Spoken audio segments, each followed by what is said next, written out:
Hello everyone, myself Sadaf, physics teacher at Multivate Online Education Channel. After a long time I have come back और आपकी बहुत सारी request के बाद मैंने सोचा कि मुझे दोबारा चैनल स्टार्ट करना चाहिए और फिर से अपने लेक्चर्स स्टार्ट करने चाहिए. So today I am again coming back with a new topic, with a new lecture, and now I will continuously provide you the new topics. तो आपको जो भी प्रॉब्लम हो, जो भी टॉपिक्स हैं जो आपको समझ नहीं आ रहे हैं, वो आप पूछ सकते हैं. तो today I have taken a most important topic of class 12th physics chapter current electricity, that is Kirchhoff's laws. So starting the topic. So dear students, this is our topic, Kirchhoff's laws. The circuit diagram also I have made. In this topic many students have problem because it is somewhere typical to understand, but I am starting from the very first subtopic of Kirchhoff's laws. So first of all, to understand Kirchhoff's laws, some of the things are there which you have to make clear, and these things are, सबसे पहले इसमें आता है electric network. Actually ये Kirchhoff's laws का ही part है, क्योंकि जब आप ये चीज़ें समझेंगे तभी आपको किरचॉफ्स लॉज भी समझ में आएंगे. तो सबसे पहले आपको समझना है कि what is an electric network, क्या होता है इलेक्ट्रिक नेटवर्क. तो अगर हम डेफिनीशन पे जाएं जो कि बुक्स में लिखी होती है, जो डेफिनीशन आप नोट्स में लिखते हैं, वो डेफिनीशन के अकॉर्डिंग कि electric network is a complicated system of electrical conductors. पर complicated system of electrical conductors का क्या मतलब है? देखिए, इलेक्ट्रिकल कंडक्टर्स क्या कहलाते हैं? कंडक्टर्स मतलब ये जो वायर्स होते हैं जिनको हम R1, R2, R3 रेजिस्टेंस के नाम से हम शो करते हैं, वो कहलाते हैं कंडक्टर्स. क्योंकि नॉर्मली किसी भी चीज़ में, किसी भी सर्किट में कंडक्टर्स का ही यूज़ होता है. तो ये लगे हैं कंडक्टर्स R1, R2 और R3, कितने भी हो सकते हैं किसी भी सर्किट में.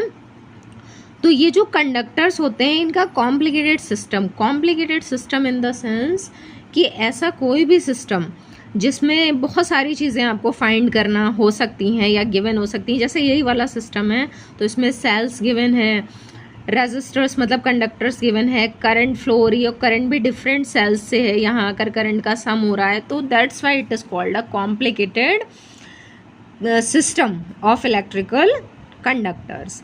तो इसको कहते हैं इलेक्ट्रिक नेटवर्क. तो जहाँ आपको ऐसा कोई भी सिस्टम मिलता है जिसमें बहुत सारे लूप्स बने हैं, सिंगल लूप बना है और उसमें कई सारी चीज़ें फाइंड करनी है, तो उसको कहते हैं हम इलेक्ट्रिक नेटवर्क. तो this is the first thing which you have to understand.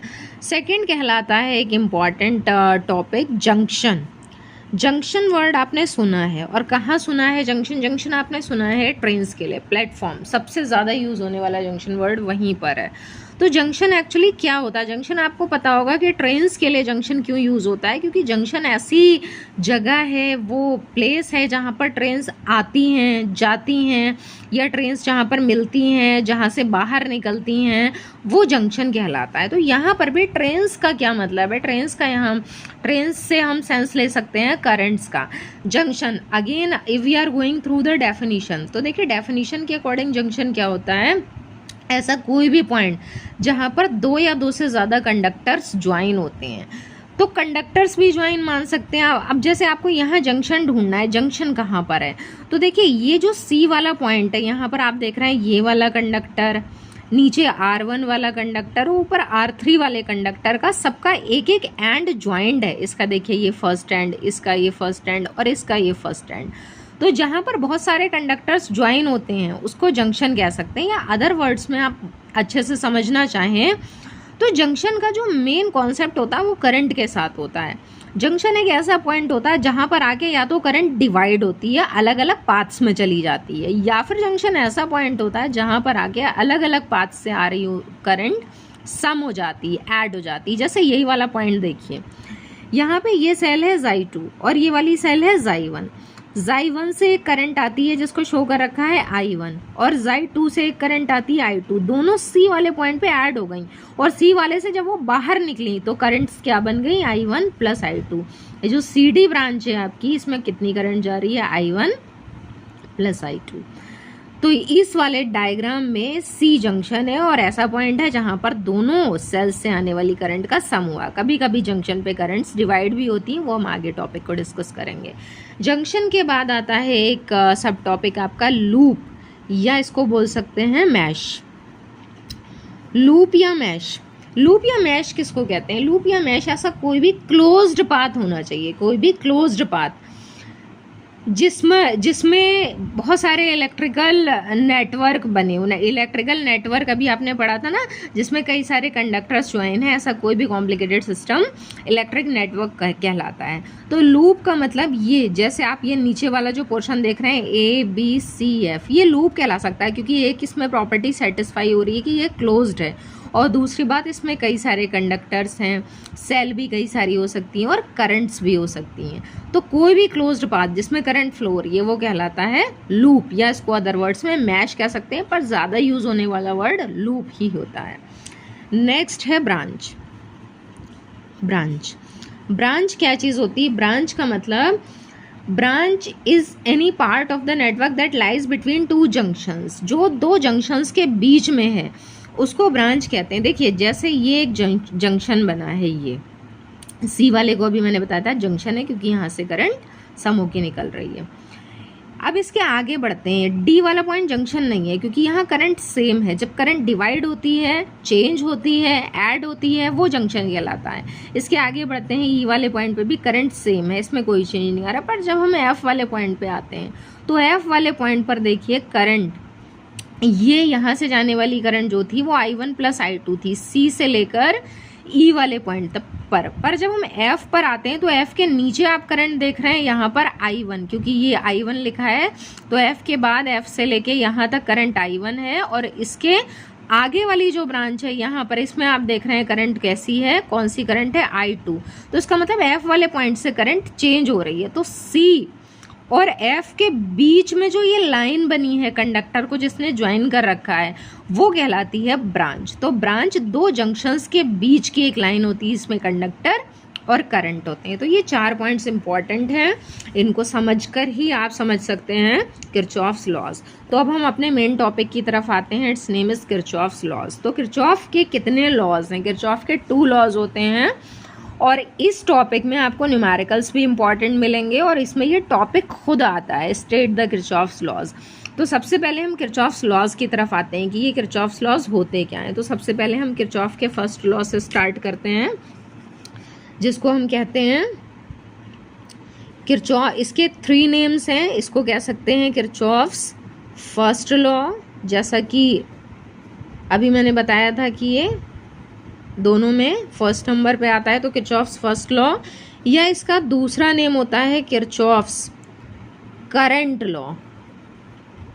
Kirchhoff's current law, Kirchhoff's current law, इस नेम के अकॉर्डिंग इसको जो है शॉर्ट में KCL कहा जाता है। ये भी आपको याद रखना है कि शॉर्ट में ये बोला जाएगा KCL। इसी तरह से इसका एक और नेम होता है, इसको कहते हैं किरचॉफ्स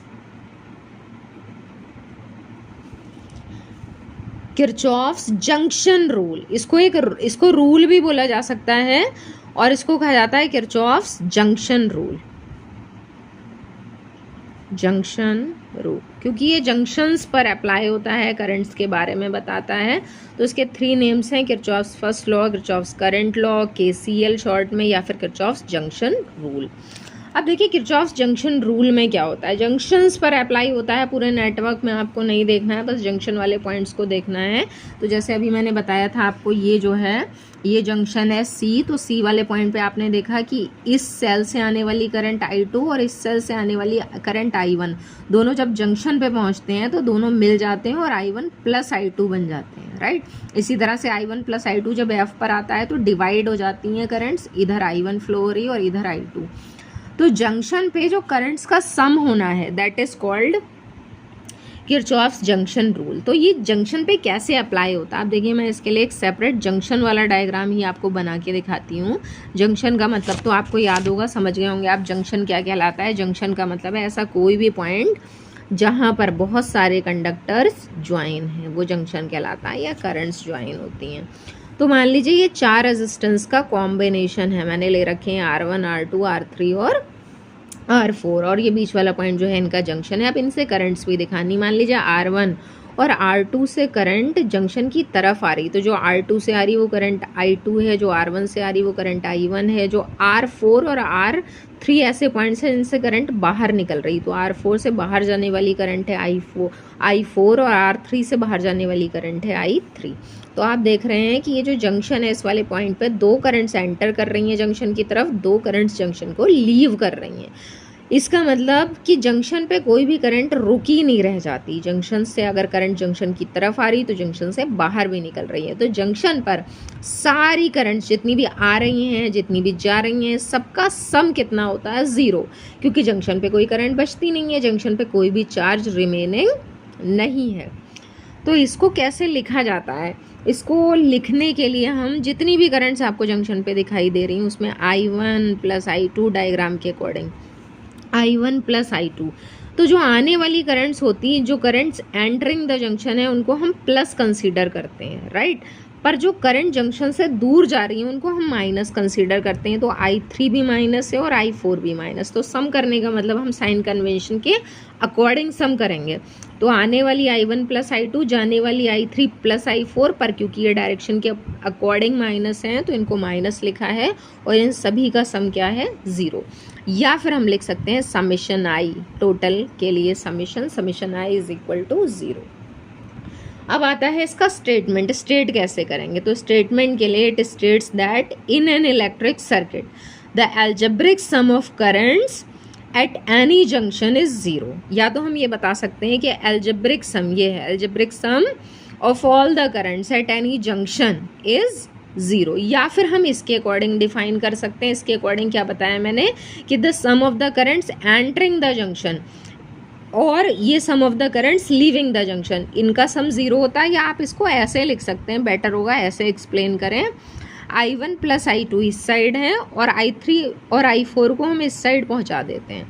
तो हम इसके अकॉर्डिंग अगर डिफाइन करेंगे तो it states that at any junction the sum of the currents entering the junction is equal to sum of the currents leaving the junction। इसके according sum algebraic sum of all the currents at any junction is 0। ये दोनों statement बता सकते हैं। ये है इसका diagram, और डायग्राम भी आपको बनाना है, स्टेटमेंट भी लिखना है, फार्मूला भी लिखना है। और एक सबसे इम्पॉर्टेंट चीज़ ये है कि इसमें लिखा है ना किरचॉफ्स जंक्शन रूल, या फिर इसमें करंट्स के बारे में बताया है। तो यहाँ पर ये पूछा जा सकता है कि किरचॉफ्स जंक्शन रूल जो है या किरचॉफ्स फर्स्ट लॉ जो है वो कौन से लॉ ऑफ कंजर्वेशन को ओबे करता है, कौन से कंजर्वेशन लॉ को ओबे करता है। तो आपको ध्यान रखना है, आपको इसका आंसर ये बताना है कि किरचॉफ्स फर्स्ट लॉ जो है वो conservation of charge, conservation of charge को ओबे करता है। कंजर्वेशन ऑफ चार्ज क्या बताता है? कंजर्वेशन ऑफ चार्ज ये बताता है कि charge can neither be created nor be destroyed. तो वही जंक्शन वाला पॉइंट है जहाँ पर चार्ज ना तो क्रिएट हो रहा है, क्यों आ रहा है? क्योंकि करंट्स आ रही हैं। और चार्ज नॉर बी डिस्ट्रॉयड, ना तो वो डिस्ट्रॉय हुआ है क्योंकि जितनी करंट्स आई उतनी बाहर निकल गई। तो किसी भी जंक्शन पे चार्ज कभी भी अकमुलेट नहीं हो रहा है, इकट्ठा नहीं हो रहा है, इसलिए ये कंजर्वेशन ऑफ चार्ज को ओबे करता है। तो this is all about Kirchhoff's first law. अब हम आते हैं किरचॉफ्स सेकेंड लॉ की तरफ।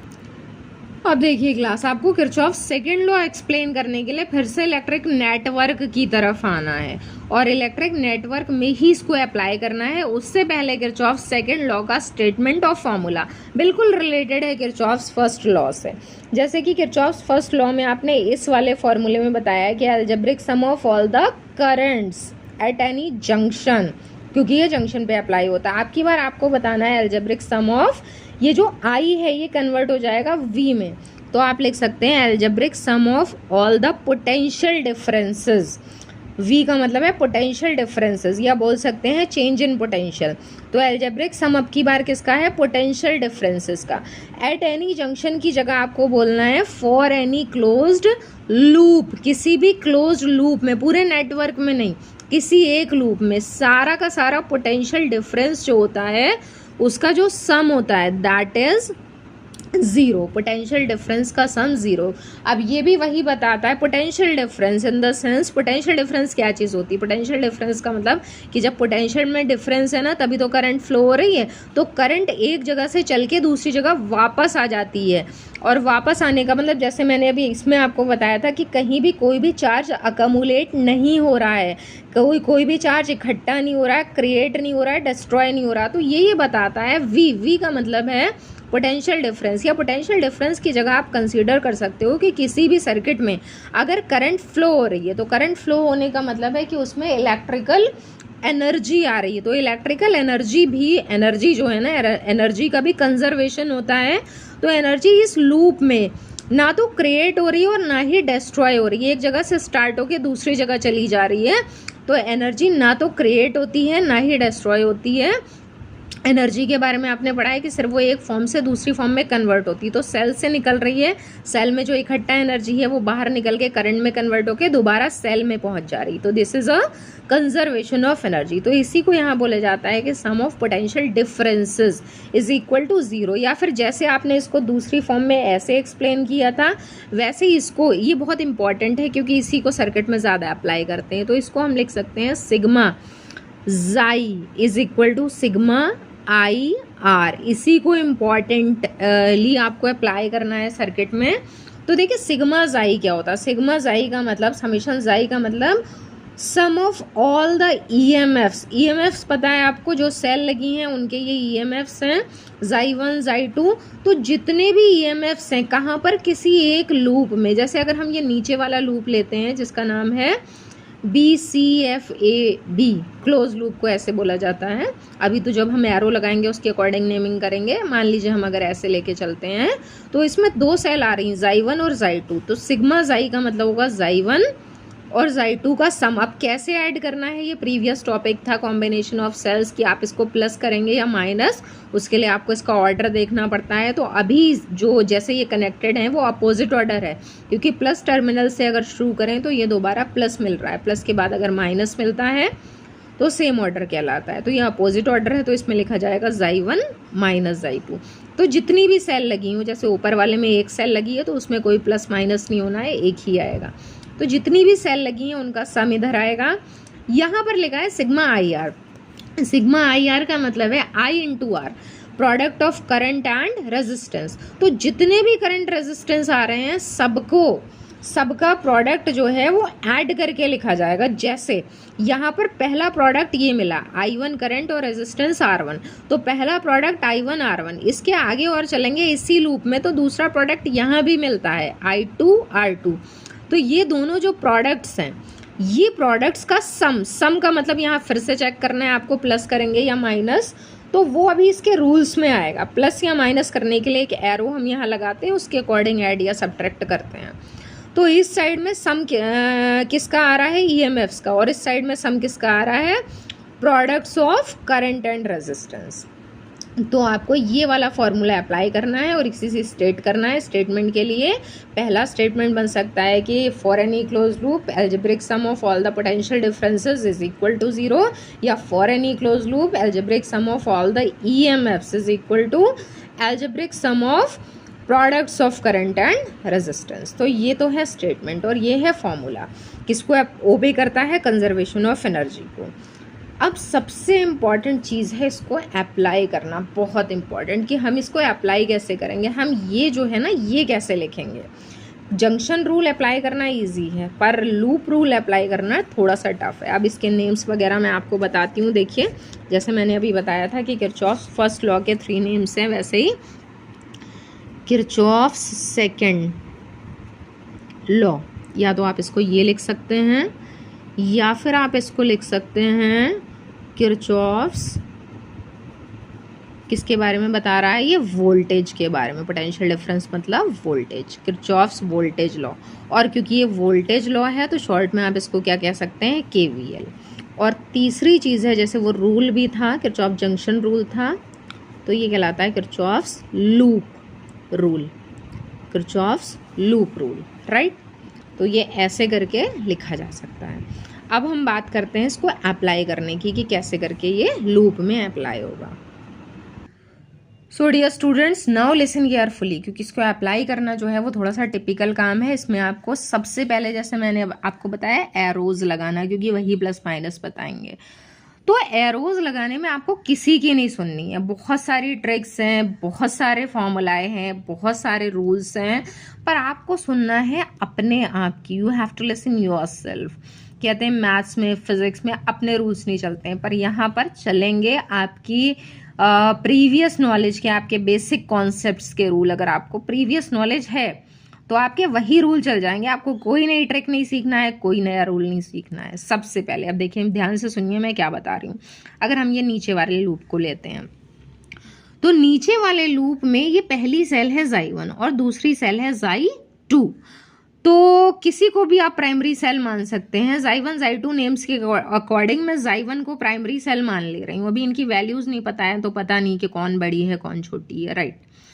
अब देखिए, xi1 को मैं प्राइमरी सेल अगर मानती हूँ तो xi1 से करंट निकल रही है i1। आपको क्या करना है ना, आपको ये पता है कि करंट जो है ना वो कौन से टर्मिनल से निकलती है। तो करंट कौन से टर्मिनल से निकलती है स्टूडेंट्स? प्लस से, हमेशा प्लस से बाहर निकलती है, माइनस की तरफ जाती है। बस ये आपको याद रखना है, यही आपकी बेसिक नॉलेज है, यही आपका बेसिक कॉन्सेप्ट है जो आपको पहले से पता है। तो करंट यहाँ से बाहर निकल रही है और मैंने इसी को प्राइमरी सेल माना है। तो जो प्राइमरी सेल है आपकी, जहां से करंट बाहर निकल रही है, आप उसी के डायरेक्शन को कंसीडर करिए। एक आपको एरो लगाना होता है।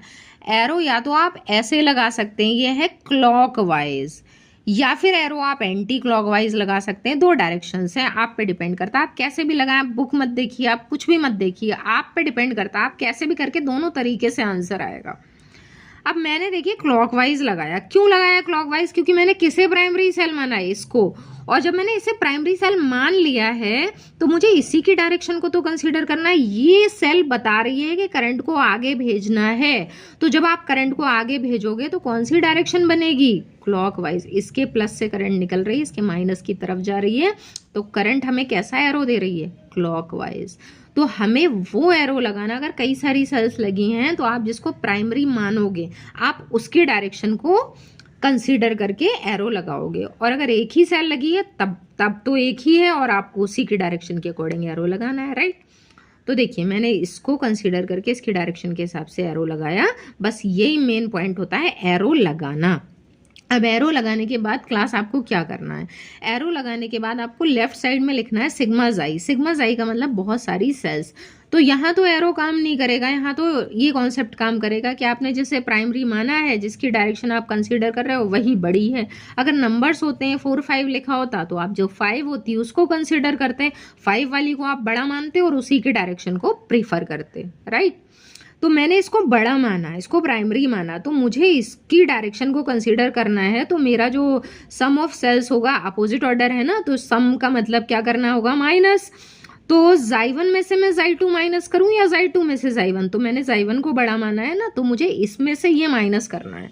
तो इस वाले में देखिए, मुझे लेफ्ट साइड में क्या लिखना होगा क्लास?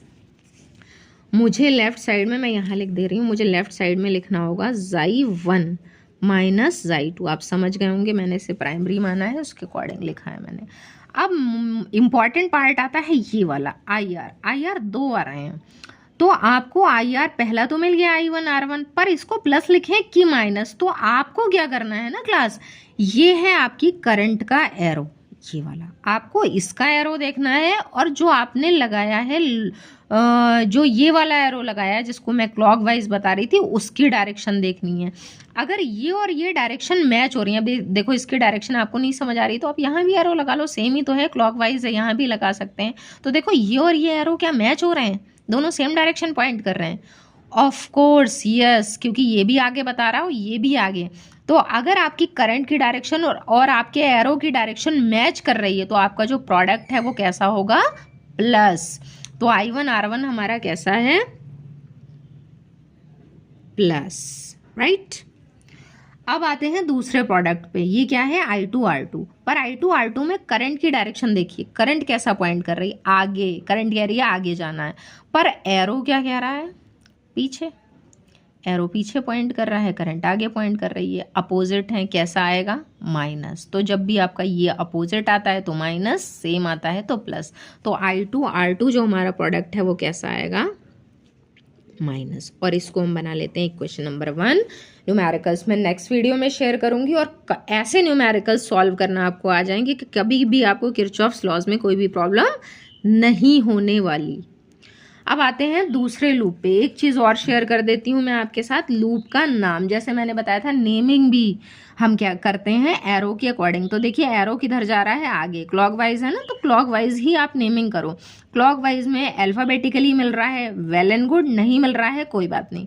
तो सबसे पहले हमें ए से स्टार्ट करना बेटर होगा, क्योंकि इसमें थोड़ा अल्फ़ाबेटिकल ऑर्डर मिल रहा है। हमें किधर जाना है, आगे की तरफ जाना है। तो हम ए से स्टार्ट करेंगे, ABCF A, ठीक है।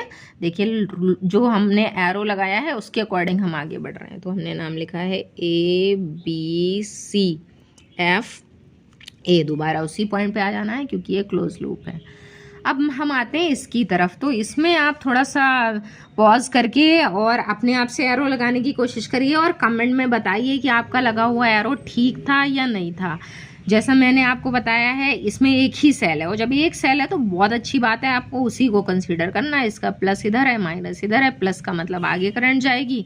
तो इसमें हम कैसा एरो लगाएंगे, इसके प्लस से माइनस की तरफ, यानी कि ऐसे। तो देखिए फिर से हमें सेम एरो मिला, ज़रूरी नहीं है सेम हो, वो कोइंसिडेंटली सेम मिल गया क्योंकि उसमें एक ही सेल है और वो सेल आगे ही पॉइंट कर रही है। उसका प्लस जो है वो इसी साइड में है, लेफ्ट साइड में है, तो उसकी वजह से आगे जा रहे हैं और क्लॉकवाइज ही मिल रहा है। तो सबसे पहले मैं आपको नेमिंग बता देती हूँ। अल्फ़ाबेटिकल ऑर्डर अगर लेना चाहते हैं तो सी से स्टार्ट कर दीजिए, एफ से मत करिए, क्योंकि मुझे ये पहले मिला था इसलिए मैंने यहाँ से स्टार्ट करा था।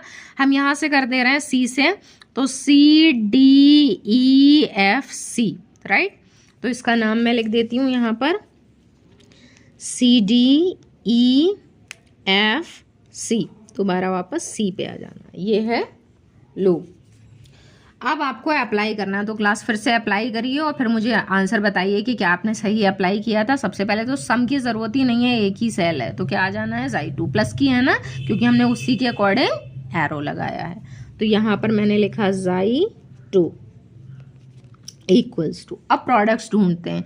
प्रोडक्ट्स हाँ 2 मिल रहे हैं, तो पहला प्रोडक्ट हम इधर आते हैं, कौन सा है, वही जो इसमें था, ये कॉमन है, I2R2 में देखिए आपका एरो आगे और मेरे लूप का एरो भी आगे है ना, मेरे सॉरी इसका ये जो एरो लगाया है मैंने इसकी डायरेक्शन भी आगे ही है ना, क्योंकि ये ऐसे जा रहा है तो यहाँ पे किधर पॉइंट करेगा, आगे।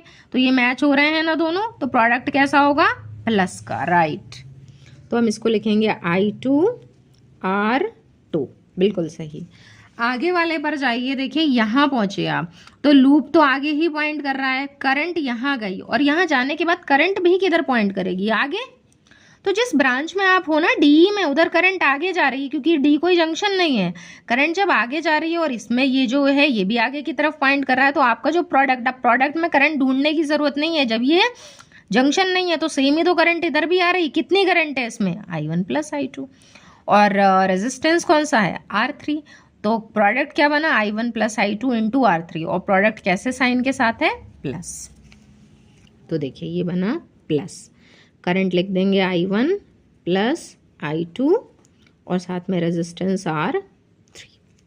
तो ये इक्वेशन नंबर हो जाएगी 2। ये इक्वेशंस हैं और ये है आपका लूप। तो आई होप क्लास कि आपको अच्छे से समझ में आया किरचॉफ्स लॉज के दोनों रूल्स, बेसिक कॉन्सेप्ट्स। एक बार रिवाइज करिए अच्छे से, आप चाहें तो इसका स्क्रीनशॉट ले सकते हैं। और आगे आने वाले टाइम में मैं और टॉपिक्स शेयर करूंगी, बस आपको मुझे बता देना है कि आपको किस टॉपिक में प्रॉब्लम है, कौन सा टॉपिक आप चाहते हैं कि मैं क्लास में डिस्कस करूं। और if you are a student of 9 to 12th class, या आपको फिजिक्स में इंटरेस्ट है, या फिर आप न्यूमेरिकल्स में आपको प्रॉब्लम है, या ऐसी कोई भी डिफ़िकल्टी है, या किसी भी तरह की कोई भी बात है, तो आप मुझसे शेयर कर सकते हैं। Please like my video and subscribe the channel, then I will solve your problems. और आप अपना टॉपिक मुझे शेयर करिए, कौन सा आपको पूछना है, वो भी मैं डिस्कस करूँगी। और नेक्स्ट वीडियो में मैं शेयर करने वाली हूँ आपके साथ किरचॉफ्स लॉज के numericals. So wait for that video. Thank you.